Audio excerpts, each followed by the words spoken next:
Hello good morning students. आज हम एक नया चैप्टर शुरू कर रहे हैं that is called semiconductor. Okay, तो सेमीकंडक्टर में आज हम इस एक नया और ये लास्ट चैप्टर है इसका, तो इसको हम बढ़िया से पढ़ने की कोशिश करेंगे क्लास 12th के लिए।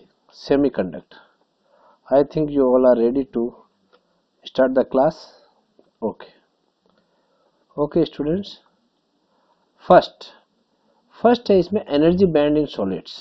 सॉलिड के बारे में आप लोग बढ़िया से जानते हैं, उसमें एनर्जी बैंड क्या होते हैं, किस तरह के होते हैं, उनके ऊपर ही बेस्ड पूरा सेमीकंडक्टर का कंसेप्ट है। तो हम इसको बढ़िया से पढ़ने की कोशिश करेंगे। मुझे उम्मीद है आप लोग पूरे वीडियो में टिके रहेंगे यहाँ तक, और लास्ट तक आप इसको देखेंगे तो आपको सारे कंसेप्ट ऑलमोस्ट कंप्लीट हो जाएंगे। सेमीकंडक्टर वैसे बहुत लंबा चैप्टर है, बट हम इसको 2 क्लास में कंप्लीट करने की कोशिश करेंगे। अगर नहीं होगा तो फिर एक क्लास और लेंगे। Okay, let's start. Energy bands in solids. According to the quantum mechanical laws, the energies of electrons in a free atom cannot have arbitrary values but only some definite या क्वांटाइज्ड वैल्यूज। यानी जो quantum mechanical laws है वो क्या कहते हैं कि जो एनर्जी है इलेक्ट्रॉन में वो ऐसे आर्बिट्रेरी वैल्यू नहीं है कि कितनी भी हो जाए, 5.6 हो जाए, 7.8 हो जाए, ऐसे नहीं ले सकते। उसका एक फिक्स क्वांटाइज्ड वैल्यू है, और वो आप बढ़िया से जानते हो जिस तरह की होती है क्वांटम फिजिक्स जो कहती है कि क्वांटम है एक, उसका एक फिक्स पैकेट है। However, if an atom belongs to a crystal, then the energy levels are modified. अगर कोई क्रिस्टल है तो उसमें एनर्जी लेवल हम मॉडिफाई कर सकते हैं। This modification is not appreciable in case of energy level of electron in the inner cells completely filled। यानी जो inner cells है उनमें आप किसी भी तरह का बड़ा चेंज नहीं कर सकते, है ना। यानी उसको अगर हम मॉडिफिकेशन करते भी हैं तो एप्रिसिएबल नहीं है। यानी किसी भी एटम के इनर सेल्स के अंदर आप ज़्यादा चेंज नहीं कर सकते। जो आउटर मोस्ट सेल्स होती है उनमें आप चेंज कर सकते हैं, और उस मॉडिफिकेशन को आप वो काम में भी आ सकता है, उसमें आप चेंज देख भी सकते हैं जो मॉडिफिकेशन आपने किया है। But in the outermost shells modification is appreciable because the electrons are shared by many neighbouring atoms. क्योंकि जो आउटर मोस्ट सेल में जो भी आप चेंज करोगे उसका इफेक्ट किस पर आएगा, जो नेबरिंग एटम्स है उनके इलेक्ट्रॉन्स पर भी आएगा। ठीक है ना। वो बाहर वाली जो सेल्स है वो उसके अंदर इलेक्ट्रॉन शेयर करते हैं वो नेबरिंग एटम्स के साथ। जब शेयर करते हैं तो उसमें अगर अपन कुछ भी चेंज करेंगे, कुछ भी मॉडिफिकेशन करेंगे, तो that will effect the neighbouring atoms also, so it will effect the overall structure. Due to influence of the high electric field between the core of atoms and the share atoms electrons.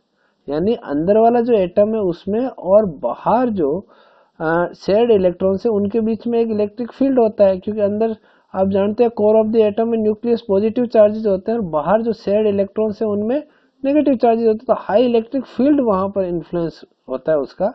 Energy levels are split up, बढ़ जाते हैं। हम कह सकते हैं कि ये अंदर वाले में एनर्जी कितनी है, बाहर वाले में कितनी है, ये स्प्लिट अप अलग अलग हो जाते हैं और spread out forming the energy bands. वहां पर थोड़ा बहुत वो फैलाव भी कर लेते हैं एनर्जी बैंड्स बनाने के लिए। हम इसको और आगे डिटेल में पढ़ेंगे, अगर यहाँ पर आपका कुछ छूट रहा है तो। Consider a single crystal of silicon having n atoms. हम मान लेते हैं कि एक सिलिकॉन का क्रिस्टल है जिसमें n एटम्स है। Each atom can be associated with A lattice site. उसका एक लैटिस स्ट्रक्चर है और हम वो उससे एसोसिएटेड है। Electronic configuration of silicon is 1s², 2s², 2p6, 3s², 3p2। कहने का मतलब है जो एटॉमिक नंबर 14 है तो 14 इलेक्ट्रॉन्स आर देयर। 14 इलेक्ट्रॉन्स है तो इनर सेल में 2, फिर 2, फिर 6, यहाँ तक हो गए 10, और फिर 2 and 2। समझ में आ गई कहानी। तो ये यहाँ पर ये आपको केमिस्ट्री में आपने बढ़िया से पढ़ा होगा कि किस तरह आपका इलेक्ट्रॉनिक कॉन्फ़िगरेशन यहाँ पर हम देखते हैं 14 का किस तरह होगा। तो लास्ट जो आउटर मोस्ट सेल है उसमें 2 इलेक्ट्रॉन्स आर देयर। ठीक है। Formation of energy bands in solids, यहाँ हम देखेंगे तो बच्चों ये देखो कि ये जो इनर वाले सेल, ये तो उसके अंदर ये बढ़िया से जो आयरन कोर जो स्टेट है, आयरन कोर जो स्टेट है मतलब अंदर वाले सेल्स में ये रहेंगे। बाहर वाला जो होगा उसके अंदर ये 4 इलेक्ट्रॉन रहेंगे। तो इनके एनर्जी बैंड्स कैसे होंगे? इनमें क्या होगा बच्चों कि एक तो होता है कंडक्शन बैंड, एक होता है फॉरबिडन वैलेंस एनर्जी गैप और वैलेंस बैंड। इनको अलग अलग हम पढ़ते हैं। कंडक्शन बैंड में इनमें इनमें एनर्जी का गैप होता है, एनर्जी में डिफरेंस होता है। Where is the mouse? ये रहा। तो इनमें एनर्जी में गैप होता है। ये एनर्जी गैप अगर हम किसी भी तरह इनको ये एनर्जी दे दें और ये एनर्जी दे दें तो कुछ इलेक्ट्रॉन्स ये जो लगभग फ्री स्टेट में है, क्योंकि इनका न्यूक्लियस के साथ उतना पावरफुल बॉन्ड नहीं रहता जितना कोर स्टेट वाले इलेक्ट्रॉन्स का होता है, क्योंकि ये आउटर मोस्ट शेल में है। तो इनको अगर थोड़ी सी एनर्जी दे तो ये अपना एनर्जी चेंज कर सकते हैं, ये वैलेंस बॉन्ड से कंडक्शन बैंड में जा सकते हैं। और यहाँ पर जैसे ही कंडक्शन बैंड में जाएंगे ये करंट फ्लो कराने के लिए, कंडक्शन के लिए एकदम से रेडी हो जाएंगे। ठीक है, समझ में आया ना? अच्छा चलो उसके बाद देखते हैं ROD। OD का मतलब आप एक बार फिर से अपन पिछली स्लाइड में जाए अगर, तो यहाँ पर हम देखेंगे बच्चों कि थोड़ा छोटा हो गया क्या? चलो यहाँ हम क्या देखेंगे कि एनर्जी जो है, एनर्जी OD का मतलब हुआ यहाँ पर कि O से लेकर D तक। ठीक है, इसकी हम बात कर रहे हैं। ध्यान रखना आपको, OA, OB, OC और OD जहां पर भी टर्म आएगी इंटर एटॉमिक स्पेसिंग, यानी कितना दूर है उसकी बात कर रहा है। एटॉमिक के अंदर जो स्पेसिंग है, दो एटम्स के बीच में जो स्पेसिंग है उसकी बात कर रहे हैं। चलो ठीक है, शुरू करें आगे। अच्छा, R जो है वो OD है, तो ये ग्रेटर देन O है। Each of the n atoms has its own energy levels. The energy levels are identical, sharp, discrete and distinct. जितने भी एनर्जी लेवल होंगे वो अलग अलग होंगे, अपना एक उनका महत्व होगा और वो अलग, टोटली डिफरेंट, मतलब अलग अलग होंगे। ऐसे नहीं कहीं से ओवरलैपिंग हो रही है। The outer two subsets 3s and 3p of M shell और n is equal to 3 shell, ये थर्ड शेल होगी, of silicon atom contains 2s electrons और 2p इलेक्ट्रॉन उसके अंदर होंगे। ठीक है, दो तो s इलेक्ट्रॉन्स हमने देखा था ना, 3s स्क्वायर और 3p स्क्वायर, यानी जो थर्ड शेल जो होगी उसके अंदर दो तो s इलेक्ट्रॉन होंगे, दो ही p इलेक्ट्रॉन होंगे। So there are 2n electrons completely filling 2n possible s levels, all of which are at the same energy। यानी वहां पर आपको 2n electrons completely, 2n electron तो s लेवल में भर जाएंगे और s लेवल में दो ही चाहिए, बट जो दो इलेक्ट्रॉन होंगे ये दोनों सेम एनर्जी लेवल के होंगे। ठीक है, समझ में आ गई ना कहानी? अरे भाई यहाँ पर जो दो s इलेक्ट्रॉन्स थे तो s में दो ही चाहिए, तो वो इसको फुल्ली इसको फिल कर देगा और वहां दोनों की एनर्जी कैसी होगी? सेम होगी। अब बच गए ये दो p electrons. Of the 6n possible p levels only 2n के are filled and all the filled p levels have the same energy. अब इसमें होने कितने चाहिए? p में 6 होने चाहिए, बट देयर आर ओनली 2, तो वो दो तो उसको भर देगा और जो भरेगा दो इलेक्ट्रॉन वहां पर होंगे वो दोनों भी सेम एनर्जी के होंगे। ठीक है, अच्छा नाउ OC इज अगर R यहाँ पर OC से बड़ी और OD से कम, so there is no visible splitting of energy levels, but there develops a tendency for splitting the energy levels। यहाँ पर किसी भी तरह का एनर्जी लेवल स्प्लिट नहीं होगा क्योंकि सब कुछ फुल्ली सेम एनर्जी लेवल के सारे ही इलेक्ट्रॉन यहाँ पर हमें मिलेंगे। अगर OC पर हो R, इंटर स्पेसिंग OC हो, तो the interaction between the outermost shell electron of neighboring silicon atoms becomes appreciable and the splitting of the two energy level commence। यानी यहाँ पर एनर्जी लेवल का स्प्लिटिंग स्टार्ट होता है। ठीक है, यहाँ पर आपको इस तरह की टेंडेंसी नजर आएगी अगर ओसी और आर के बीच ओडी के बीच में आ रहे हैं, इंटर स्पेसिंग अगर ओसी और ओडी के बीच में है तो थोड़ी सी टेंडेंसी नजर आएगी, बट स्प्लिट हुआ हुआ नजर नहीं आएगा। क्लियर जो स्प्लिटिंग नजर आएगी हमें जब ओडी होगा, जब यहाँ पर लास्ट आउटर मोस्ट सेल जो होगी उसी में क्लियर स्पेसिंग, आप स्प्लिटिंग ऑफ एनर्जी लेवल्स आपको वहां पर देखने को मिलेगा। ठीक है, तो अगर R is equal to OC हो तो क्या होगा, the interaction between the outermost shell electron of neighbouring silicon atoms become appreciable and the splitting of energy level commences, start होगा वहां पर। अगर उससे कम हो तो OB और OC के बीच में हो तो the energy corresponding to the S and P levels of each atoms get slightly changed. Corresponding to a single S level of an isolated atom, we get 2 N levels. Similarly, there are 6 N levels for a single P level of an isolated atoms. ये कह रहा है कि P level में 6 होने चाहिए और 6 N वहां पर मिलेंगे अपने को। Since N is very large number, है ना, N मतलब number of atoms is very large, 10⁻29 atoms होते हैं 1 मीटर क्यूब में, and the energy of each level of a few electron volt, therefore the energy levels due to the spreading are very closely spaced. The spacing for a spacing कितने होते हैं, 10⁻23 electron volt की होती है 1 centimetre cube crystal के लिए, यानी मतलब आप नेग्लिजिबल स्पेसिंग वहां पर आप पाओगे, आपको बहुत ज्यादा स्पेसिंग यानी उनके बीच में गैप मिलेगा नहीं एनर्जी बैंड्स में। ठीक है, the collection of a very closely spaced energy levels are called an energy band. इसका मतलब वहां पर हम उसको एनर्जी बैंड कहेंगे, उनके बीच में बहुत ही कम स्पेस्ड एनर्जी लेवल है। ठीक है, तो इनका अगर हम कलेक्शन करते हैं तो उसको हम क्या बोलते हैं, एनर्जी बैंड। जो वहां पर हमने देखा था ना वैलेंसी बैंड और कंडक्शन बैंड, तो वो एनर्जी बैंड होते हैं। ठीक है, दोनों ही। The energy gap disappears completely, अगर OB पर है या OA पर है तो आपको यहाँ पर किसी भी तरह का एनर्जी गैप नहीं मिलेगा। And 8 N levels are distributed continuously. We can only say that 4 N levels are filled and 4 N levels are empty.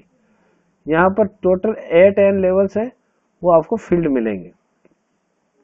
ठीक है, R इज इक्वल टू क्या, ये समझ में आया ना, 8 N लेवल्स थे वो डिस्ट्रीब्यूटेड होंगे कंटिन्यूसली, लेकिन उनमें से 4 N तो फील्ड होंगे, 4 N एम्प्टी होंगे। अपन अभी एक बार वापस इसको ऊपर जाके मैं आपको एक्सप्लेन करने की कोशिश करता हूँ। The band of 4 N filled energy levels is separated from the band of 4 N unfilled energy levels. Why ये energy gap called forbidden gap और एनर्जी गैप और बैंड गैप। इसको फोरबिडन गैप भी कहते हैं, एनर्जी गैप भी कहते हैं और बैंड गैप भी कहते हैं। ठीक है, जब आप देख रहे हो कि इंटर स्पेसिंग जो एटम्स के बीच की है वो OA है। फिलहाल आप ये चीज देख लो, the lower completely filled band, तो उसको तो हम कहेंगे वैलेंसी बैंड, है ना, वैलेंस बैंड कहेंगे क्योंकि उसमें तो वैलेंस इलेक्ट्रॉन्स है। And the upper unfilled band is called the conduction band. अरे भाई अनफील्ड होगा तब क्या होगा, वहां पर फील्ड करने की कोशिश होगी और वहां पर कंडक्शन होगा। ठीक है, उस एनर्जी को कवर करने की कोशिश, यानी वहां पर movement of electrons, and that is called conduction band. The exact energy band picture depends on the relative orientation of an atom in a crystal, है ना। If the bands in a solid are completely filled, the electrons are not permitted to move about. भाई जब पूरी तरह completely भरा हुआ है तो उसमें तो आप उसका स्ट्रक्चर जो है वो उसमें ऐसा आएगा लेटिस स्ट्रक्चर में कि वो वहां से मूव नहीं कर सकता है, क्योंकि वो बॉन्ड हो जाएगा उसका आपस में। But because there are no vacant energy level, अरे भाई वैकेंट एनर्जी लेवल नहीं है तो वहां पर आप उसको फिल करने की कहीं जरूरत ही नहीं होगी, तो मूवमेंट नहीं होगा, मूवमेंट नहीं होगा तो वहां इलेक्ट्रॉन्स मूव नहीं कर सकते। अच्छा, एक बार फिर से हम इस डायग्राम को देखते हैं, आप यहां समझने की कोशिश कीजिए। अगर OA स्पेसिंग होगी तो यहां पर आपको एनर्जी गैप ऑब्जर्व होगा। अगर OA और OB के बीच में होगी, ये आपको डायग्राम याद रखना है, तो इनके बीच में जो आउटर मोस्ट सेल में जितने भी इलेक्ट्रॉन्स है 4, इनके ऊपर तो कोई फर्क नहीं पड़ना है, इनको तो भूल जाओ, इनके ऊपर किसी भी तरह का कोई फर्क नहीं पड़ रहा है, क्योंकि ये तो न्यूक्लियस के बहुत पास में है और यहाँ पर इनकी बॉन्डिंग इतनी बढ़िया है कि इनको आप मूव नहीं करा सकते एक दूसरे से, है ना, कहीं वहां से। तो आपको केवल डिस्कस करना है लास्ट वाले 4 इलेक्ट्रॉन के लिए। तो OA पर आपको फॉरबिडन एनर्जी गैप देखने को मिलेगा। अगर OA और OB के बीच में है तो भी आपको कुछ देर तक फॉरबिडन एनर्जी गैप देखने को मिलेगा। लेकिन अगर OC OD अगर ज्यादा स्पेसिंग हो गई तो वहां पर आपको केवल ये फॉरबिडन एनर्जी गैप का कोई मतलब नहीं रह जाएगा, और ये दोनों जो है, ये चारों जो इलेक्ट्रॉन है, इनके अंदर किसी भी तरह का गैप देखने को नहीं मिलेगा। समझ गए?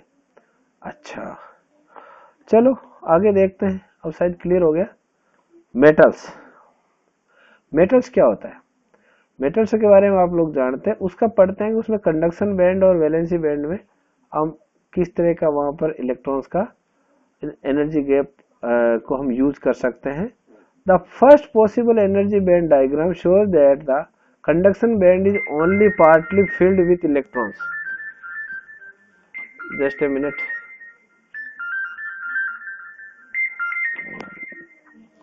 The first possible energy band diagram shows that the conduction band is only partly filled with electrons. With a little extra energy, the electrons can easily reach the empty energy levels above the filled ones and the conduction is possible. The first possible energy band diagram shows that, दोबारा देखते हैं इसको। The first possible energy band diagram shows the conduction band is only partly filled with it. यानी वहां पर conduction band ही ऐसा होगा जिसमें जो पार्टली फिल्ड होगा। अदरवाइज वैलेंस बैंड में तो आपको पूरे इलेक्ट्रॉन फुल्ली मिलेंगे और वहां पर मूवमेंट की कोई जगह नहीं रहेगी। With little extra energy the electron can easily reach the empty energy level of above the field once and the conduction is possible. कहने का मतलब है थोड़ी सी एनर्जी पाते ये कहाँ चले जाएंगे? पार्टी फील्ड में चले जाएंगे, और वहां पर जो इलेक्ट्रॉन है इनको मूवमेंट करने के लिए बहुत बढ़िया जगह मिलेगी और वो कंडक्शन इनका इजीली हो पाएगा। The second possible energy band diagram shows that the conduction band is overlapping with the valence band, है ना। अब यहाँ पर क्या हो रहा है बच्चों कि ये दोनों ओवरलैप कर रहे हैं। ओवरलैप करेगा तो क्या होगा? This is because the lowest level in the conduction band needs less energy than the highest level in the valence band, है ना। इसकी एनर्जी कम है, इसको तो बिल्कुल कम एनर्जी चाहिए, इसके हाईएस्ट से भी थोड़ी सी एनर्जी पाते ये तो कंडक्शन करना शुरू कर देगा, बट यहां से इसको क्रॉस करने के लिए भी एनर्जी चाहिए, है ना। The electrons in the valence band overflow into conduction band and are free to move about the crystal for a conduction. और कंडक्शन बैंड में तो आप लोग जानते हैं कि यहाँ पर इजीली यहाँ पर मूव कर सकते हैं आपके इलेक्ट्रॉन्स। तो इलेक्ट्रॉन जो वैलेंस बैंड में अगर बहुत ज्यादा है तो वो भी ओवरफ्लो कर जाते हैं और पहुंच जाते हैं कंडक्शन बैंड में। समझ में आया? अगर जरूरत से ज्यादा फ्री इलेक्ट्रॉन्स वैलेंस मोड में है, बैंड में है, तो भी वो जा सकते हैं कंडक्शन बैंड में थोड़ी सी एनर्जी पाके। ठीक है, ये दो कंसेप्ट है, दो पॉसिबिलिटीज है। The highest energy level in the conduction band occupied by the electron in the crystal at absolute zero temperature is called Fermi level। कि हाईएस्ट एनर्जी लेवल कितना है कंडक्शन बैंड में? जीरो टेम्परेचर पर, तो zero absolute मतलब 0 degree kelvin -273 degree Celsius पे जितने भी एनर्जी बैंड होगा वहां उसको हम क्या कहेंगे? कंडक्शन हाईएस्ट एनर्जी लेवल को क्या कहेंगे? Fermi level. The energy corresponding to this energy level is called Fermi energy. If the electrons get enough energy to go beyond this level, then conduction takes place। यानी इस energy से ज्यादा energy अगर electrons को मिलेगी तभी conduction हो पाएगा।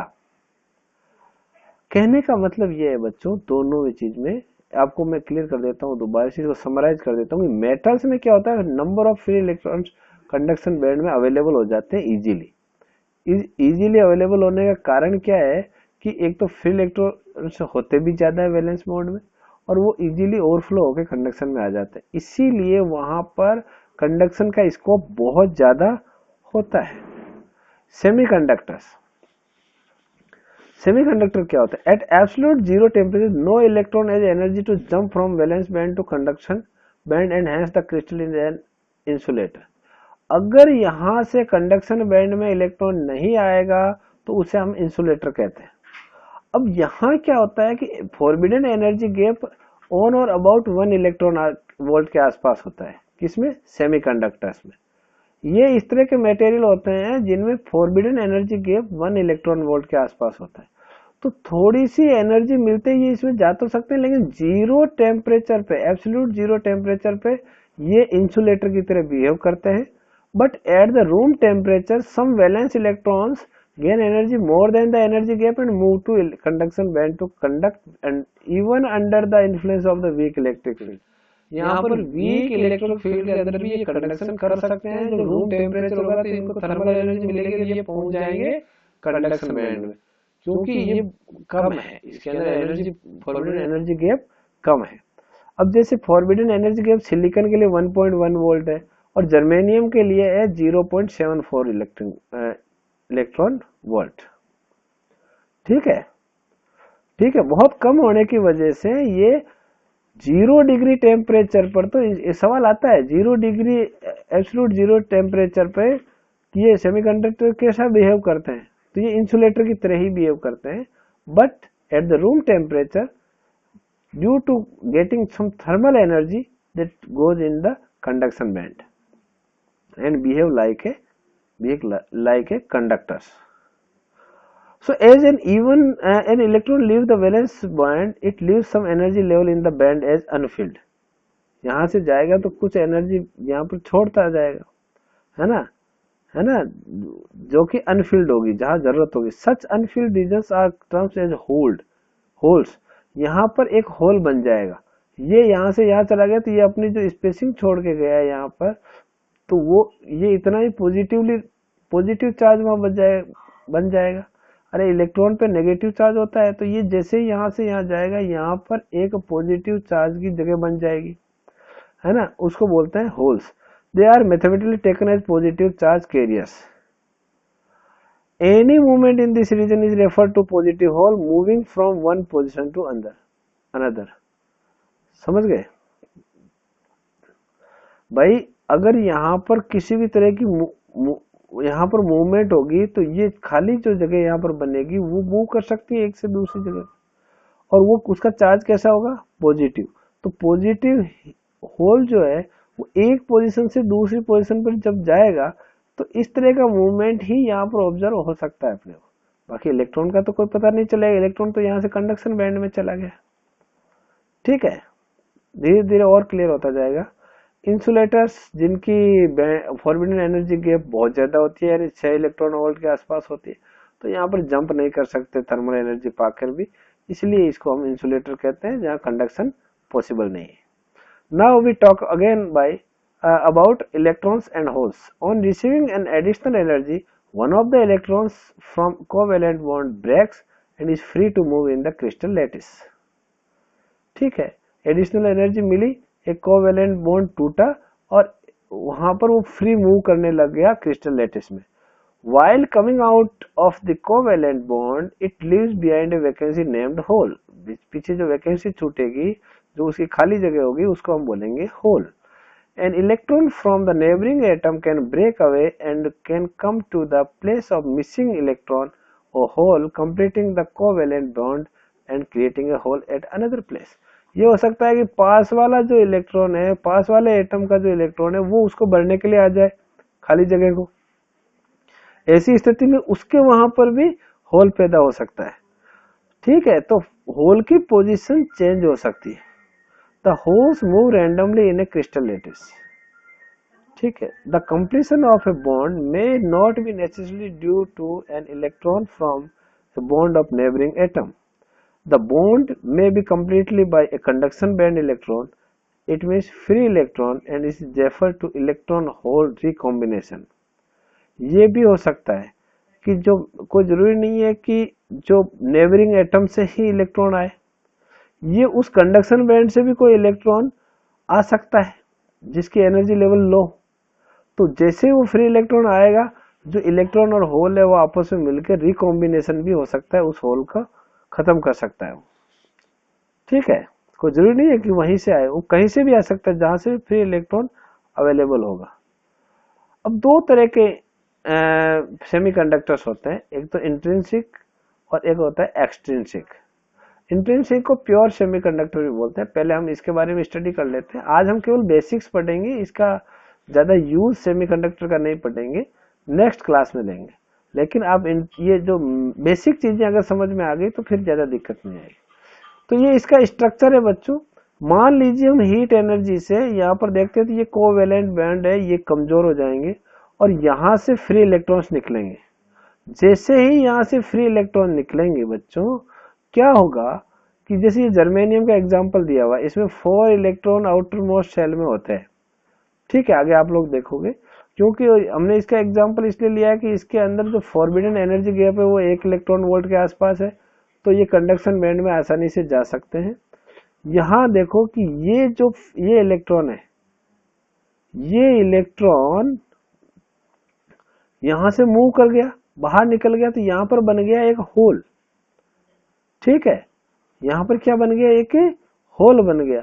और ये हो सकता है कि ये यहां से भाग के चला जाएगा कंडक्शन बैंड में, तो वैलेंसी बैंड में यहां पर इसकी जगह क्या बन जाएगा, एक होल बन जाएगा। ये इस तरह की सिचुएशन आती है, यहाँ होल है, यहाँ होल है। अब यहाँ अगर इस होल को अगर ये इलेक्ट्रॉन भरता है, ये इसको फिल करता है, तो यहाँ पर होल आ जाएगा, फिर यहाँ भरेगा तो ये होल बन जाएगा। तो इस तरह होल अपनी जगह और जो पोजीशन है उसको चेंज करता रहता है। और ये जो जगह चेंज होती है तो इलेक्ट्रॉन का मूवमेंट होगा तो वहां पर करंट फ्लो होगा, even in the very weak electric field. ठीक है, अच्छा, intrinsic semiconductor is a pure semiconductor. The energy gap in silicon is 1.1, ये हम पढ़ चुके हैं, और जर्मेनियम में है 0.74।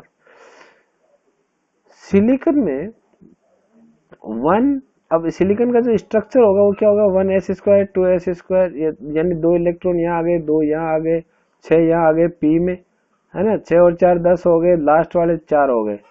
तो ये एटॉमिक जो नंबर है इसका 14 है, तो 14 इलेक्ट्रॉन्स का इस तरह डिस्ट्रीब्यूशन होगा।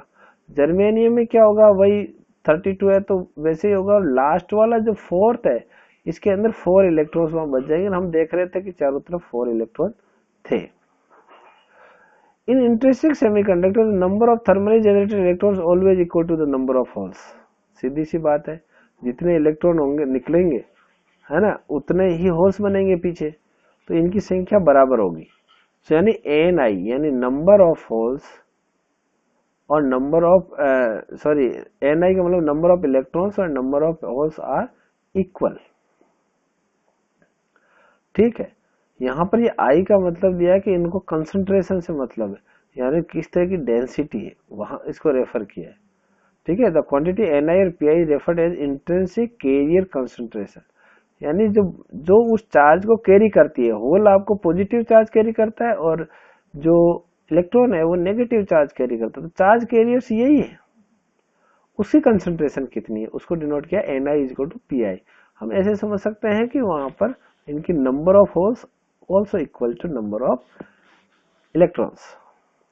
डोपिंग, अब देखो, अब हम यहाँ पर ह्यूमन लेवल जो ब्रेन है वो काम करना शुरू करता है, और डोपिंग करके इसको इंट्रिंसिक को एक्सट्रिंसिक यानी प्योर को खराब कर देता है और उसकी कैपेसिटी बढ़ा देता है। ये डोपिंग इसीलिए की जाती है कि वहां पर उसकी सेमीकंडक्टर को अंदर कोई ना कोई इम्प्योरिटी डाल दी जाए और उसकी कैपेसिटी जो है करंट फ्लो की वो बढ़ा दी जाए। अच्छा, doping is the process of deliberate addition of a very small amount of impurity into an intrinsic semiconductor। intrinsic semiconductor उसके अंदर थोड़ी सी impurity मिला दी जाती है और वो बहुत ही स्मॉल अमाउंट में होती है, लेकिन उसका इफेक्ट बहुत अच्छा होता है। जो impurity मिलाई जाती है, जो एटम्स मिलाए जाते हैं impurity एटम्स, उनको बोलते हैं डोपेंट्स। उनको क्या बोला जाता है, dopants. The semiconductor containing impurity is known as impure या extrinsic सेमीकंडक्टर, और जिसके अंदर इंप्योरिटी मिला दी उसको क्या बोलेंगे, एक्सट्रिंसिक या इम्प्योर सेमीकंडक्टर। डोपिंग करते कैसे, ऐसे तो है नहीं कि भाई नमक मिला दिया पानी में, ऐसा तो नहीं होगा, है ना।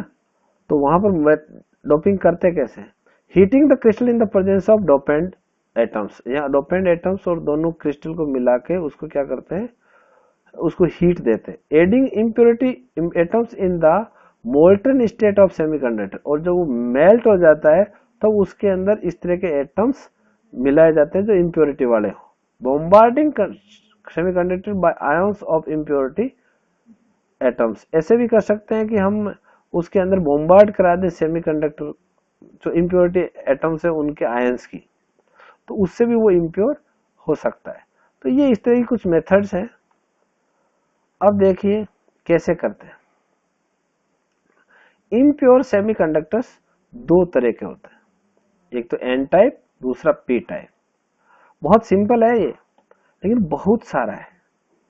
अच्छा, एन टाइप सेमीकंडक्टर्स क्या होते हैं? इसमें क्या होता है बच्चों कि ये जो जर्मेनियम है जिसके अंदर 4 इलेक्ट्रॉन्स इसके पास है आउटर सेल में, और 4 ये इस तरह बंधा होता है अपने नेबरिंग जो एटम्स है उससे, उसके अंदर एक आर्सेनिक या आर्सेनिक जैसा कुछ और है ना, एंटीमनी मिला सकते हैं अपन, और जैसे उसके अंदर अपन फास्फोरस मिला सकते हैं, यानी जो ऐसी चीज मिला दें, ऐसा इम्प्योरिटी मिला दें जो पेंटावेलेंट हो, पेंटावेलेंट जिसके अंदर 5 लेवल की वैलेंसी हो, है ना, जिसकी वैलेंसी 5 हो। तो इसको और समझते ऐसा क्यों करते हैं, ऐसा करने से क्या फायदा मिलेगा? When A semiconductor of group 4 यानी सिलिकॉन या जर्मेनियम, जिसको अपन बोलते हैं tetravalent, is doped with A pentavalent impurity, यानी ग्रुप 5 के एलिमेंट फास्फोरस, आर्सेनिक, एंटीमनी, इनसे वगैरह उसको कर दिया जाए, तो क्या बनेगा? N type of semiconductor is formed. When germanium is doped with arsenic, the 4 valence electron of arsenic form covalent bonds with 4 germanium atoms and the 5th electron of arsenic atom is loosely bound. होता क्या है बच्चों, इसके outer cell में 5 यहाँ पर cell होंगे क्योंकि 5 वैलेंसी है, तो 4 इलेक्ट्रॉन तो इनके साथ कोवेलेंट बॉन्ड बना लेंगे, लेकिन 5वां जो इलेक्ट्रॉन होगा वो आप छूट गया, तो वो क्या होगा कि वहां पर लूजली बाउंड होगा इनके साथ, बहुत ही लूजली बाउंड होगा, तो ये आसानी से इसको मूवमेंट होने के लिए थोड़ी सी एनर्जी में ये मूवमेंट करने लगा। इससे क्या होगा कि इसके अंदर करंट कंडक्शन की कैपेसिटी बढ़ जाएगी, है ना। पहले तो ब्रेक करना पड़ता था, ब्रेक करने की जरूरत नहीं है, ये ज्यादा लूजली बाउंड है। ठीक है, समझ में आया? और देखते हैं। The energy required to detach the 5th loosely bound electron is only the order of 0.045 electron volt for germanium, यानी 5वां बहुत ही कम एनर्जी में टूट जाता है। अरे भाई, उसके साथ किसी ने बॉन्ड बनाया नहीं, जब उसके साथ बॉन्ड बढ़ाया ही नहीं तो जो कोई चाहेगा वो हर कोई बॉन्ड बना लेगा उसके साथ।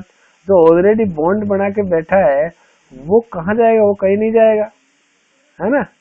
लेकिन जो बॉन्ड किसी के साथ बना ही नहीं है तो उसके वहां चांस ज्यादा है उसके साथ बॉन्डिंग। समझ गए आप? कुछ ज्यादा ही समझते हो। अच्छा, a small amount of energy provided due to the thermal agitation is sufficient to detach this electron and it is ready to conduct current। ठीक है, स्मॉल अमाउंट ऑफ एनर्जी उसको चाहिए और वो एकदम ready to conduct the current. The force of attraction between this mobile electron and the positively charge impurity ion is weakened by the dielectric constant of the medium. अगर उसके अंदर ये dielectric constant के बारे में आपको बताया हुआ है, उससे वो और ज्यादा वीक हो जाता है। So such electrons from impurity atoms will have energy slightly less than the energies of electron in the conduction band. इस तरह के जो इलेक्ट्रॉन्स होते हैं उनकी एनर्जी और ज्यादा कम होती है। Therefore, the energy state corresponding to the 5th electron is in the forbidden gap and the slightly below the lower level of conduction band. This energy level is called donor level। यहाँ पर extra था ना, sorry। This electron energy level is called donor level। The impurity atom is called donor। जो last वाला जो atom है, जो impurity atom बीच में आर्सेनिक वाला था, वो क्या है? डोनर है। और इस एनर्जी लेवल को क्या बोलते हैं? डोनर, क्योंकि यहाँ से इलेक्ट्रॉन आप डोनेट कर सकते हैं। N type of semiconductor is called donor type semiconductor, भी एन टाइप को कहते हैं। बहुत सिंपल सा कंसेप्ट हो गया अभी। अब कैरियर कंसंट्रेशन कैसे कितनी होती है उसको थोड़ा सा देख लेते हैं. When intrinsic semiconductor is doped with donor impurity, not only the number of electrons increase, but also the number of holes decreases below that which would be available in the intrinsic semiconductor. ठीक है, just a minute. Himanshu, इन बंद कर.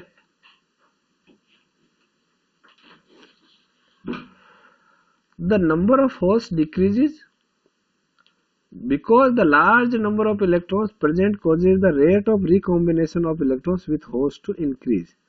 कहने का मतलब है इसमें holes decrease होंगे, जितनी इम्प्योरिटी होगी होल्स की संख्या कम होगी और इलेक्ट्रॉन्स की संख्या यहाँ पर ज्यादा होगी, तो उनकी कंसंट्रेशन भी इलेक्ट्रॉन्स की ज्यादा होगी.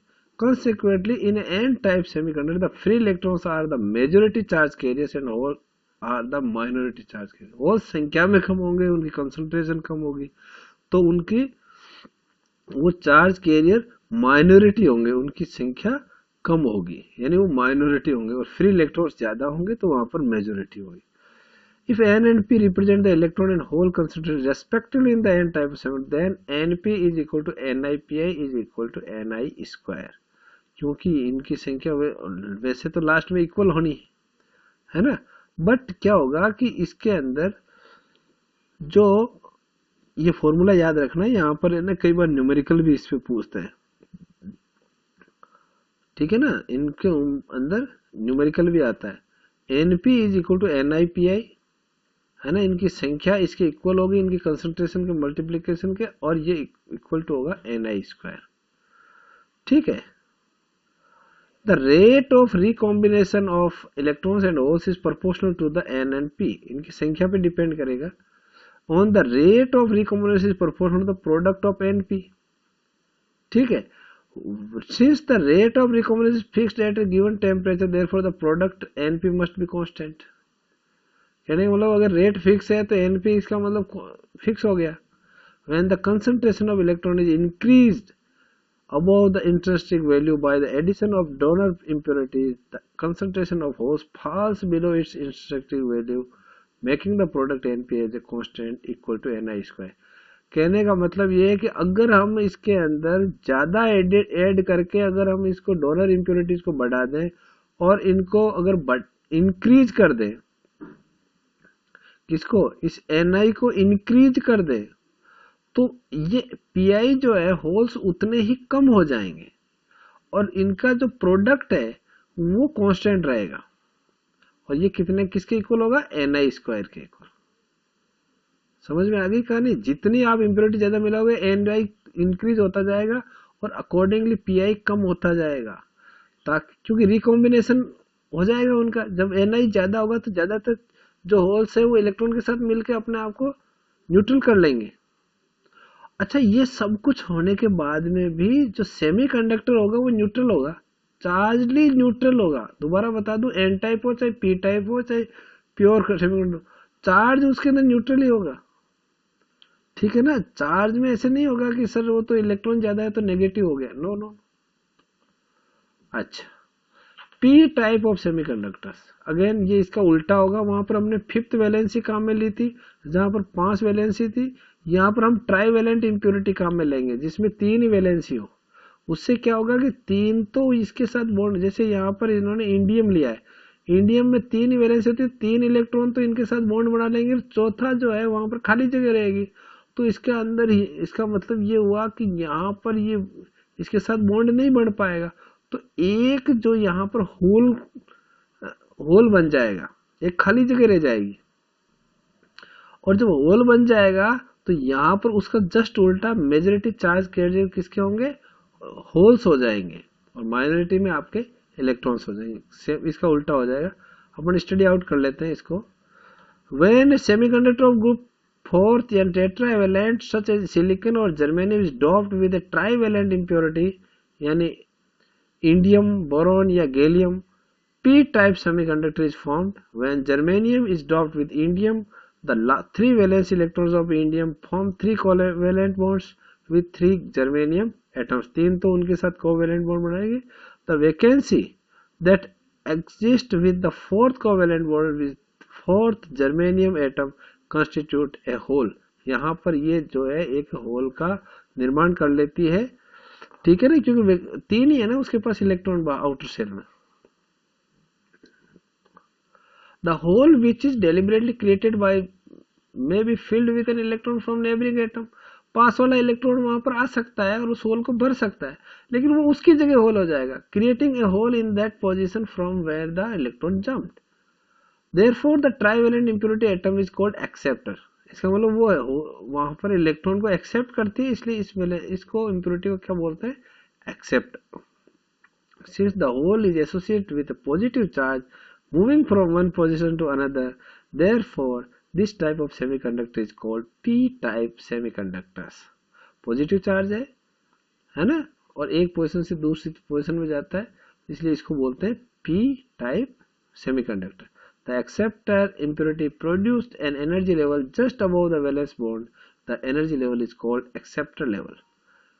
यानी उसका जस्ट उल्टा यहाँ पर हम बात कर रहे हैं। तो अब आपको इसमें बढ़िया से समझ में आ रहा होगा, क्योंकि हम पहले ही पढ़ चुके हैं डोनर और एन टाइप ऑफ सेमीकंडक्टर।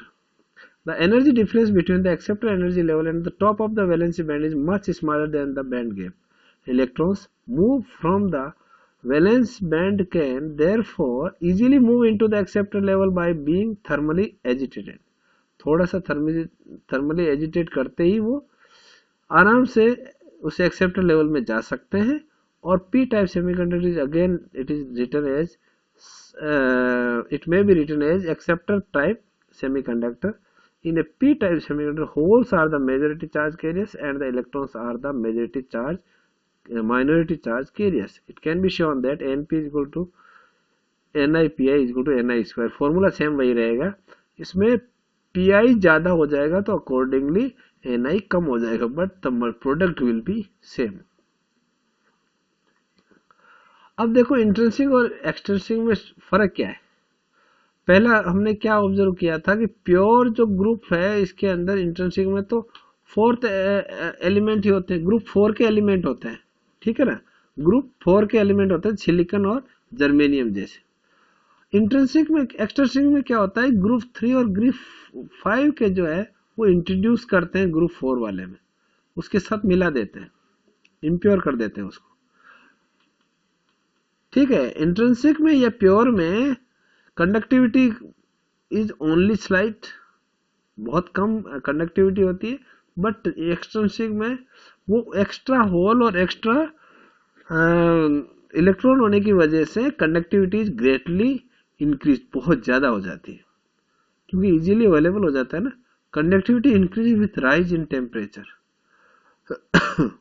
इसके अंदर जैसे जैसे टेम्परेचर में एंड करेंगे, टेम्परेचर ऐड करेंगे, इंक्रीज करेंगे, तो क्या होगा, कंडक्टिविटी बढ़ेगी। और इसमें क्या होगा बच्चों, इसके अंदर तो इम्प्योरिटी पर जैसे जैसे ऐड करेंगे वैसे वैसे कंडक्टिविटी बढ़ेगी। कंडक्टिविटी कब बढ़ेगी, जब इम्प्योरिटी को ऐड करेंगे। The number of holes is always equal to the number of free electrons, है ना, प्योर में। बट इसमें नहीं होता ऐसा। एन टाइप वाले में इलेक्ट्रॉन ज्यादा होते हैं, पी टाइप वाले में होल्स ज्यादा होते हैं, ठीक है, ओके। अब देखिए बच्चों, सेमीकंडक्टर और मेटल में क्या फर्क है, सेमीकंडक्टर और मेटल में क्या डिफरेंस है। Semiconductor behaves like an insulator at 0 degree Kelvin, conductivity increase with rise in the temperature. But metal में कंडक्टिविटी डिक्रीज होती है जैसे जैसे हम राइज करेंगे टेम्परेचर में, है ना।